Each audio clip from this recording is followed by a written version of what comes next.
নমস্কাৰ বন্ধুসকল, আপোনালোক সকলোকে মোৰ চেনেল ঋতুপৰ্ণা হোম মেকাৰলৈ স্বাগতম জনাইছোঁ। আশা কৰোঁ আপোনালোক সকলোৰে ভাল। আজি মই অতি কম কাপোৰ ব্যৱহাৰ কৰি কিদৰে 34 সাইজৰ boat neck blouse cutting and stitching কৰিব পাৰি তাকে দেখাম। আহকচোন ভিডিঅ'টো ষ্টাৰ্ট কৰোঁ। এতিয়া অতি সহজ পদ্ধতিত ব্লাউজৰ পেপাৰ কাটিংটো কৰি লওঁ। আপোনালোকে ভিডিঅ'টো অকণো স্কিপ নকৰাকৈ একেবাৰে শেষলৈকে চাব, তেতিয়া ভালদৰে বুজি পাব। আচলতে ব্লাউজৰ পেপাৰ কাটিংটো প্ৰথমতে কৰি ল'লে অতি কম কাপোৰতে ব্লাউজটো কাটিং কৰি ল'ব পৰা যায়, বেছি কাপোৰৰ প্ৰয়োজন নহয়। তেতিয়া যিসকলে মোৰ ভিডিঅ'টো প্ৰথমবাৰ চাইছে তেওঁলোকে মোৰ চেনেলটো ছাবস্ক্ৰাইব কৰিব, তেতিয়া আগলৈও এনেধৰণৰ ভিডিঅ' পাই যাব।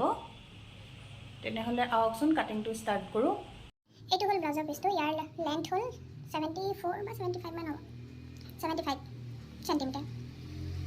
এতিয়া ব্লাউজৰ পেপাৰ কাটিংটো চাই লওঁ, তাৰপিছত কাপোৰত কাটিং কৰিম। যিহেতু ফুল লেন্থ 14.5 ইঞ্চি, গতিকে মই 15.5 ইঞ্চিত চিন এটা এইদৰে দি ল'ম।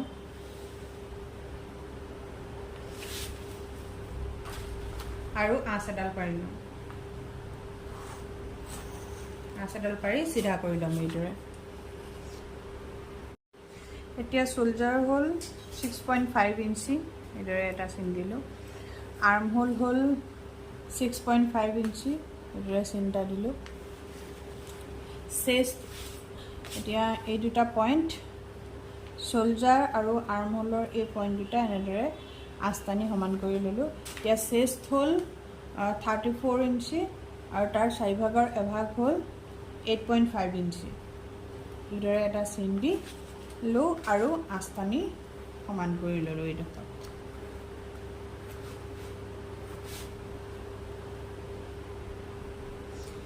এতিয়া ৱেষ্ট হ'ল 28 ইঞ্চি, 28 ইঞ্চি চাৰিভাগৰ এভাগ হ'ল 7 ইঞ্চি। এইদৰে এটা চিন দিলোঁ। তাৰপিছত 1 ইঞ্চি বেক টাক্সৰ কাৰণে আৰু 2 ইঞ্চি চিলাই মাৰ্জিনৰ বাবে এইদৰে। এতিয়া এইফালে চেষ্টতো 2 ইঞ্চি চিলাই মাৰ্জিনৰ বাবে লৈ ল'লোঁ। আৰু এতিয়া এই 2 ইঞ্চিৰ লগত এই 2 ইঞ্চি পইণ্ট দুটা এইদৰে মিলাই দিলোঁ।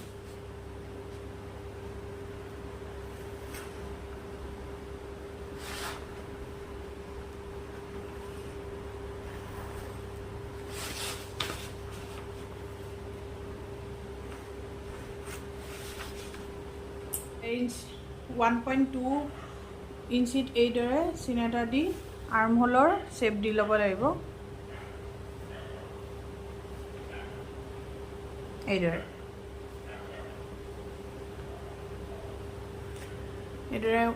আৰ্ম হোলৰ শ্বেপ দি ল'লোঁ। এতিয়া নেকৰ উইথটো 3.5 ইঞ্চিত এইদৰে ৰাখিলোঁ আৰু লেন্থটো 3.5ত।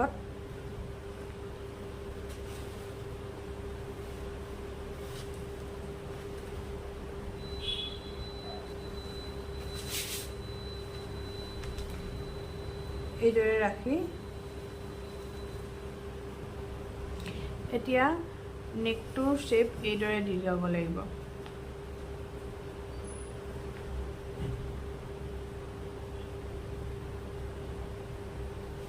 এইদৰে নেকৰ শ্বেপ দি পেলাই চোল্জাৰটো 1/2 ইঞ্চি ডাউন কৰি দিব লাগিব। এইদৰে 1/2 ইঞ্চি ডাউন কৰি এইদৰে নেকৰ ফালৰ পৰা চোল্জাৰৰ ফাললৈ 1/2 ইঞ্চি ডাউন হ'ব।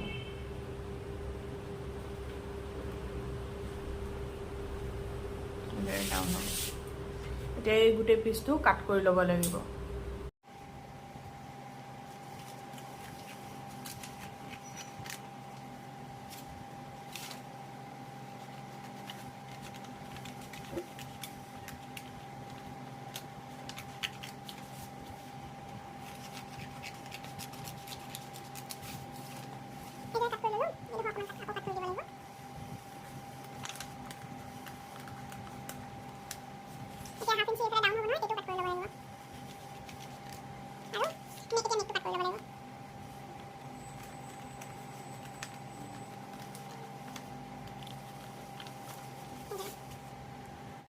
এতিয়া বেক পাৰ্টটো পাৰি ফ্ৰণ্ট পাৰ্টটো কাট কৰিম।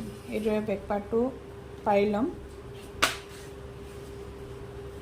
ওপৰত কিবা এটা দি ল'ব যাতে এইটো লৰচৰ নহয়।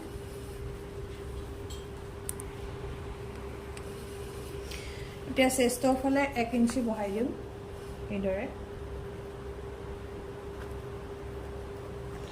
আৰু ৱেষ্টৰ ফালে 2 ইঞ্চি এইদৰে বহাই দিম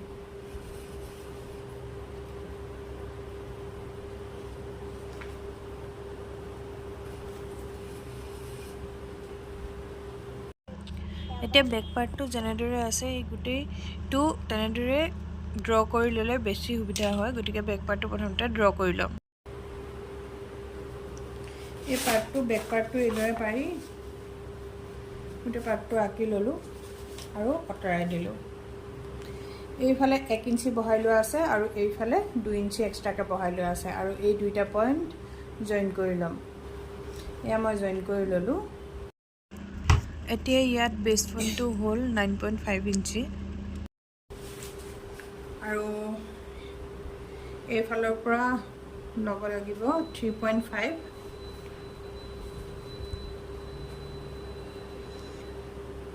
আৰু এইফালে 3.5 9.5 আছিলে 9.5 এইদৰে জইন কৰি দিলোঁ এতিয়া ফ্ৰণ্ট আৰ্ম হোলটো অলপ সোমাই যাব 1/2 ইঞ্চি মান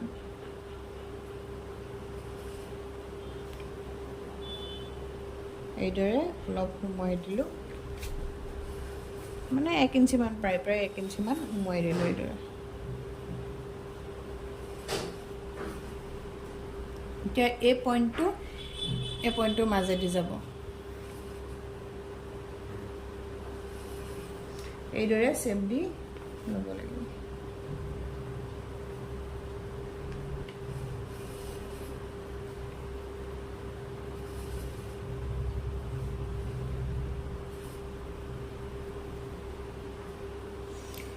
এইফালে 2 ইঞ্চিৰ টাক্স দিব লাগিব গতিকে এনেকৈ 2 ইঞ্চিৰ লগত মিলাই এই পইণ্টটোত আঁচটানি মিলাই দিব লাগিব যেহেতু ফ্ৰণ্ট পাৰ্টটো অলপ ছুটি হৈ যায় গতিকে তলফালে 1 ইঞ্চি বহাই এইদৰে আঁচটানি ল'ব লাগিব আঁচটানি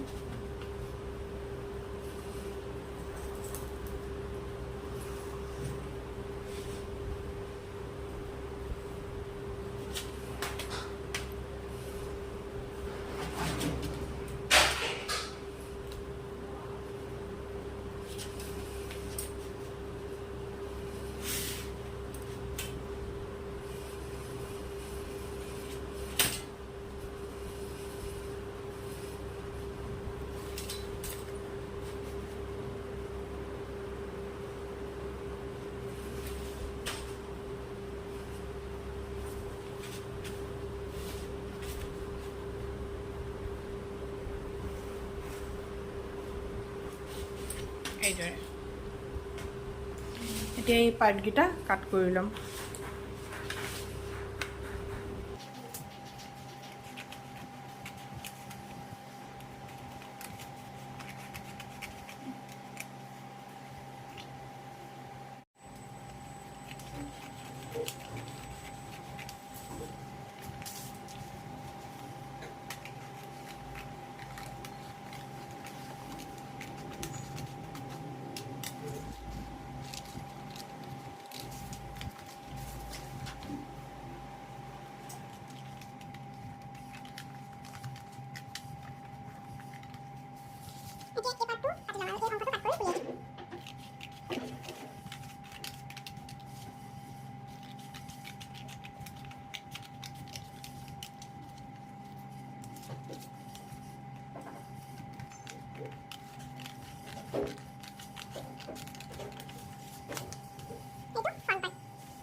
এতিয়া এইটো বেক পাৰ্ট আৰু এইটো ফ্ৰণ্ট পাৰ্ট আৰু এই পাৰ্টকেইটা এতিয়া কাপোৰত কাট কৰি লওঁ